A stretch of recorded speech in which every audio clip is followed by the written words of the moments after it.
أعوذ بالله من الشيطان الرجيم. بسم الله الرحمن الرحيم. وما أصابكم يوم التقى الجمعان فبإذن الله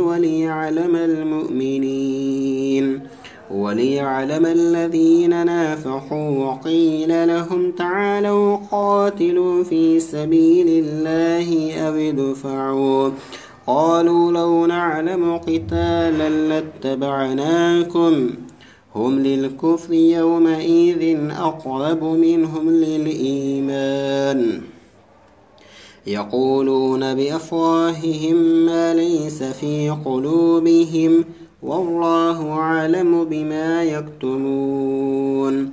الذين قالوا لإخوانهم وقعدوا لو أطاعون ما قتلوا قل فادرءوا عن أنفسكم الموت إن كنتم صادقين ولا تحسبن الذين قتلوا في سبيل الله أمواتا بل أحياء عند ربهم يرزقون فرحين بما آتاهم الله من فضله ويستبشرون بالذين لم يلحقوا بهم من خلفهم ألا خوف عليهم ولا هم يحزنون يستبشرون بنعمة من الله وفضل وأن الله لا يضيع أجر المؤمنين.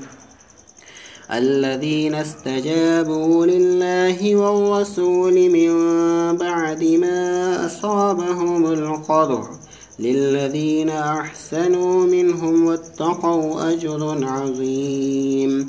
الذين قال لهم الناس إن الناس قد جمعوا لكم فاخشوهم فزادهم إيمانا وقالوا حسبنا الله ونعم الوكيل. صدق الله العظيم.